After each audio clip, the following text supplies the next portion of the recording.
नमस्कार दोस्तों, स्वागत है आप सभी का हमारे यूट्यूब चैनल पर। आज हम राजपाल सर की हिंदी पढ़ाने जा रहे हैं, जिसका पहला अध्याय है हिंदी भाषा का सामान्य परिचय एवं प्रमुख बोलियां। हिंदी भाषा की उत्पत्ति। भाषा शब्द संस्कृत के भाष धातु से बना है, जिसका अर्थ है बोलना या कहना। भाषा ही वह माध्यम होता है जिसके द्वारा मनुष्य अपने भावों, विचारों और भावनाओं को व्यक्त करता है। भाषा अर्जित संपत्ति है जिसे मानव अपने चारों ओर के वातावरण से अर्जित करता है। शब्दों के सार्थक समूह या संकेत को भाषा कहते हैं। भाषा वाक्य शब्दों से, शब्द मूल ध्वनियों से बनते हैं। इस प्रकार वाक्य, शब्द और मूल ध्वनियाँ ही भाषा के प्रमुख अंग हैं। पंडित कामता प्रसाद गुरु के अनुसार भाषा वह साधन है जिसके द्वारा मनुष्य अपने विचार दूसरों पर भली भांति प्रकट कर सकता है और दूसरों के विचार आप या स्वयं समझ सकता है।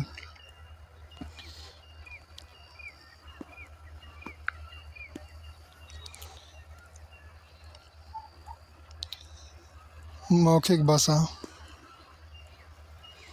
भाषा के रूप अभिव्यक्ति की दृष्टि से भाषा के 3 रूप हैं।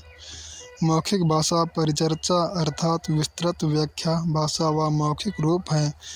लिखित भाषा। भाषा का वह रूप जिसमें अक्षरों या चिन्हों की सहायता से हम अपने विचारों को लिखकर प्रकट करते हैं, उसे लिखित भाषा कहते हैं। जैसे लेख, पत्र, निबंध, कहानी, जीवनी आदि।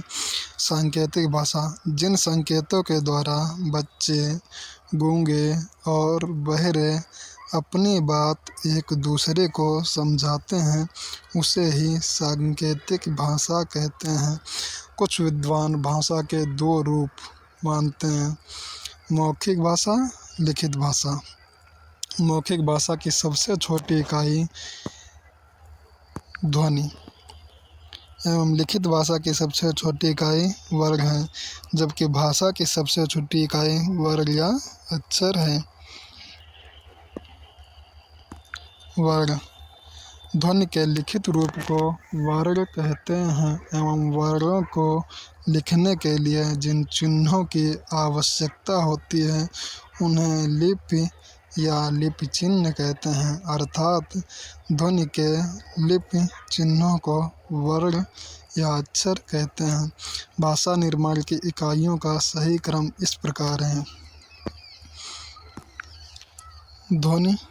ध्वनि से वर्ग, वर्ग से शब्द बनते हैं, शब्द से पदवाक्य, पदवाक्य से अवनति।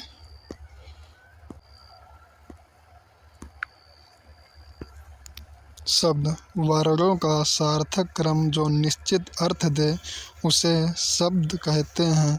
इसे भाषा की लघुत्तम सार्थक इकाई कहते हैं, जैसे कमल, नयन, चयन आदि। पद। सार्थक वर्ग समूह शब्द कहलाता है और जब यही शब्द वाक्य में प्रयुक्त होता है तब इसे पद कहते हैं। जैसे मोहन क्रिकेट खेलता है, यह वाक्य 4 शब्दों से बना है। इस मोहन क्रिकेट खेलता है से बना है, किंतु वाक्य में प्रयुक्त होने पर ये शब्द पद कहलाते हैं। वाक्य। 2 या 2 से अधिक शब्दों के सार्थक समूह जो निश्चित अर्थ प्रदान करते हैं उन्हें वाक्य कहते हैं। इसे भाषा की पूर्णतम इकाई कहते हैं। जैसे मोहन कल विद्यालय जाएगा। यदि इसे विद्यालय जाएगा मोहन कल के रूप में लिख दिया जाए तो इसे वाक्य नहीं बल्कि शब्द समूह कहा जाएगा, क्योंकि यह निश्चित अर्थ प्रदान नहीं कर रहा है। वाक्य के अंग होते हैं उद्देश्य और विधेय। उद्देश्य। नाम में जिसके बारे में कुछ कहा जाता है उसे उद्देश्य कहते हैं। जैसे राहुल होशियार विद्यार्थी है, अभय परीक्षा हाल में बैठा है। उपर्युक्त वाक्यों में राहुल और अभय उद्देश्य हैं। विधेय, उद्देश्य के बारे में जो कुछ कहा जाए उसे विधेय कहते हैं।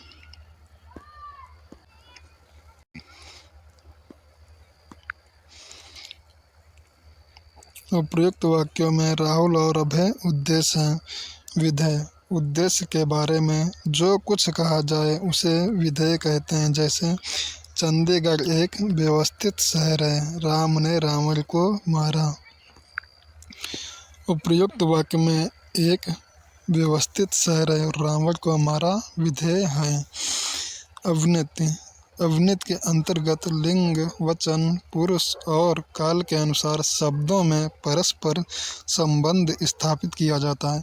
यह संबंध कर्ता और क्रिया, क्रम और क्रिया, संज्ञा और सर्वनाम तथा विशेषण और विशेष में होता है। हिंदी भाषा का प्रादुर्भाव 1000 ईस्वी के आसपास माना जाता है। भाषा परिवार के आधार पर देखा जाए तो हिंदी भारोपीय भाषा परिवार की भाषा है। हिंदी वस्तुतः फारसी भाषा का शब्द है। हिंदी शब्द का जन्म संस्कृत भाषा के सिंधु शब्द से हुआ एवं इसका पहला प्रयोग ईरान के निवासियों ईरानियों ने किया था। हिंदी भाषा की मूल उत्पत्ति अपभ्रंश से मानी जाती है। अपभ्रंश को हिंदी की जननी कहते हैं, जबकि संस्कृत भारत की सबसे प्राचीन आर्य भाषा आदि जननी या देवभाषा देववाणी कहते हैं। ध्यान दें, अपभ्रंश में केवल 8 स्वर थे, अ, आ, ई, उ, ई, उ। इन्हीं 8 स्वरों को मूल स्वर कहा जाता था, किंतु आदिकालीन हिंदी में 2 नए स्वर ए और अ को भी विकसित हो गए, जो कि संयुक्त स्वर हैं। अपभ्रंश में ड, ढ, ढ व्यंजन नहीं थे, घ और ढ व्यंजन नहीं थे। इनका विकास आदिकाल में हुआ। भारतीय आर्य भाषाएं, भारतीय आर्य भाषाओं को कालक्रम की दृष्टि से 3 कालों में विभक्त किया गया है। प्राचीन भारतीय आर्य भाषाएं 1500 ईसा पूर्व से 500 ईसा पूर्व तक, वैदिक संस्कृत 1500 ईसा पूर्व से 800 ईसा पूर्व तक, लौकिक संस्कृत या संस्कृत जिसे आज संस्कृत के नाम से जानते हैं 800 ईसा पूर्व से 500 ईसा पूर्व तक। मध्यकालीन भारतीय आर्य भाषाएं 500 ईसा पूर्व से 1000 ईस्वी, पाली या प्रथम प्राकृत 500 ईस्वी पूर्व से 1 ईस्वी तक, प्राकृतिक द्वितीय प्राकृत 1 ईस्वी से 500 ईस्वी तक, अपभ्रंश तृतीय प्राकृतिक 500 ईस्वी से 1000 ईस्वी तक। आधुनिक भारतीय आर्य भाषाएं 1000 ईस्वी से अब तक। आधुनिक भारतीय आर्य भाषाएं अपभ्रंश के विभिन्न रूपों सौरसेनी, मागधी, अर्धमागधी, ब्राह्मण, महाराष्ट्री व पैशाची से विकसित हुई हैं, जिन्हें आगे विस्तार से समझाया गया। हिंदी का विकास क्रम संस्कृत, संस्कृत से पाली, पाली से प्राकृत, प्राकृत से अपभ्रंश, अपभ्रंश से हिंदी। यहाँ पर अपभ्रंश को कुछ विद्वान अवहट्ट के नाम से भी जानते हैं। अवहट्ट नाम का स्पष्ट रूप से उल्लेख विद्यापति की कीर्तिलता में मिलता है। आकृत मूलक आकृत या रूप के आधार पर हिंदी वियोगात्मक या विश्लिष्ट भाषा है, जबकि संस्कृत संयोगात्मक एवं अंग्रेजी वियोगात्मक भाषा है।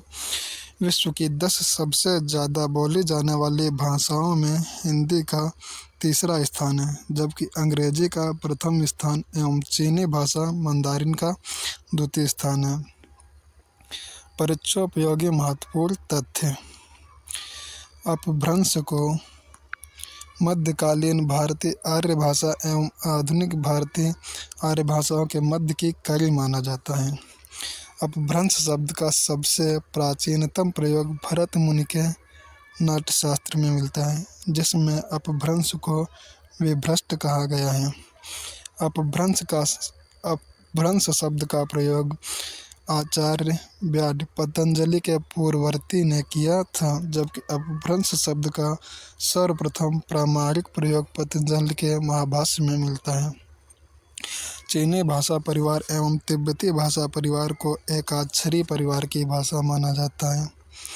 आधुनिक भारतीय आर्य भाषाओं के उदय के पूर्व आर्य भाषा का अपभ्रंश रूप विद्यमान था, अर्थात आधुनिक भारतीय भाषाओं का विकास अपभ्रंश से हुआ है।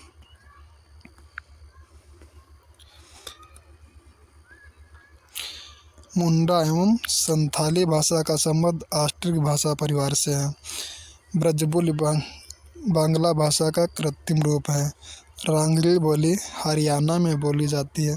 इन पर कृपया करके ज़्यादा ध्यान दें, क्योंकि यही चीज़ें यूपीएसआई में बहुत बार रिपीट होती हैं। खसपरजिया, पछाए, जोहारी, दानपुरिया, खसपरजिया, पछाए, जोहारी, दानपुरिया, आसकोटी, फल्दकोटी, गंगोला, सिराली आदि कुमाऊनी की उपबोलियाँ हैं। सलानी, नागपुरिया, राठी, टेहरी, श्रीनगरिया, गढ़वाली की उपबोलियाँ हैं। कर्ता के साथ ने का प्रयोग न होना पूर्वी हिंदी की प्रमुख विशेषता है, अर्थात अवधी, बघेली एवं छत्तीसगढ़ी बोलियों में कर्ता कारक के साथ ने का प्रयोग नहीं किया जाता है।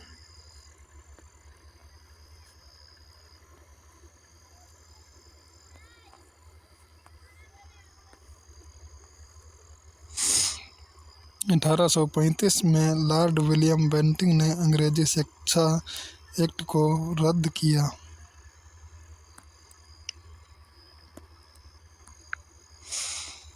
खड़ी बोली को मानक हिंदी के रूप में स्वीकार किया गया है, अर्थात मानक हिंदी का आधार खड़ी बोली है। भाषा की पूर्णतम इकाई वाक्य है। सलानी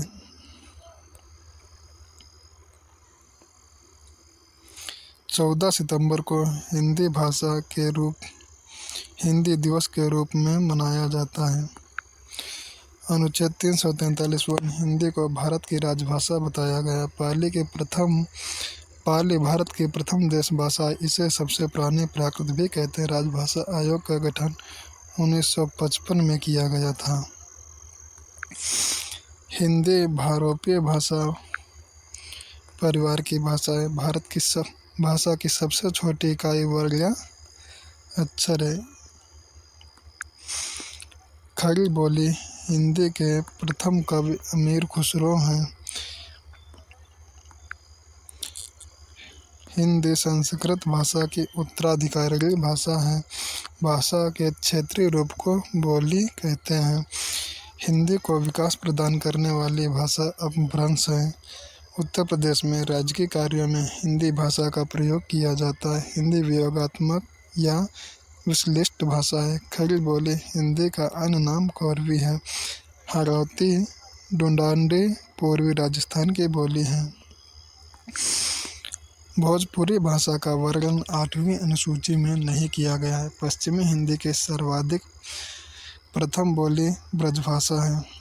प्रमुख बोली ब्रजभाषा है। रामपुर, मुरादाबाद, मेरठ, बिजनौर, देहरादून, अम्बाला और सहारनपुर में खड़ी बोली अपने ठेठ रूप में दिखाई देती है। अमीर खुसरो ने हिंदी भाषा को हिंदवी कहा था।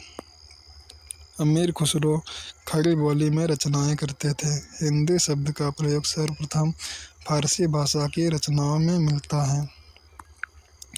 सौरसेनी पश्चिमी अपभ्रंश भारतीय आधुनिक भाषाएं। किस अपभ्रंश में कौन सी भारतीय आधुनिक भाषाएं आती हैं?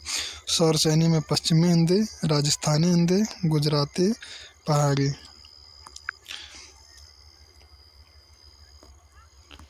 मागधी बिहारी, बंगला, उड़िया, असमिया। अर्धमागधी पूर्वी हिंदी, महाराष्ट्रीय, मराठी, पैशाची, लहंदा पंजाबी। ब्राचंड सिंधी। डॉक्टर भोलानाथ तिवारी लहंदा एवं पंजाबी की उत्पत्ति क्रमशः के एवं टक अपभ्रंश से मानते हैं। हिंदी के प्रमुख बोलियों एवं उनका नामकरण करने वाले विद्वान। खड़ी बोली लल्लू लाल, कौरवी राहुल शंकराचार्य या भोलानाथ तिवारी, बिहारी ग्रेसन यूपीएसआई 2021 में आया हुआ प्रश्न है।